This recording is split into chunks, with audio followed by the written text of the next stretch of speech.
Şu an arpalar biçiliyor. Arpalar bozulmayan arpalar. Bozulmayan arpalar normal, verimi normal çıkıyor. Yani. Fiyatlar belli. 1-2 arpa 1.275, 1.270 civarında gidiyor. Fakat arsada bu fiyata alınmıyor. Daha düşük fiyata gidiyor. Beklentiyi karşılamadı. Yani daha yüksek bekliyordu çiftçi, daha yüksek bekliyordu. Öyle. Şu an çiftçinin mazotla fazla bir işi yok. İş zamanı gelince mazotun fiyatı yükseliyor. Ama yani mutlaka bir faydası var ama iş zamanı mazot gene yüksek oluyor. Yani bu şekilde giderse iyi.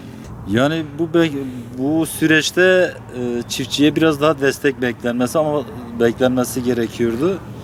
Çiftçiye şu ana kadar herhangi bir destek çıkmadı. Allah durum geçen yıla göre biraz daha iyi gösteriyor. İyi maşallah.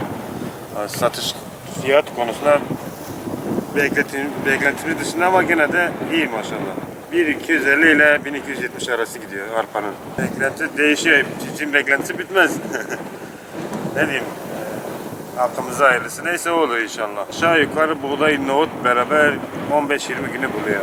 Şimdi tek parça biçmiyor. Her gün birinin parçasına gidiyor. Değişik biçtiği için o yüzden uzun sürüyor. En fazla 15 gün sürüyor yani. Herhalde devletten desteğimiz sonsuz zaten. Onunla bir şüphemiz yok.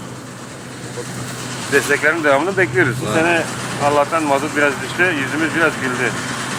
O yüzden tır olsun, biçer olsun belki bir ek demir ya da bir destekler olur yani.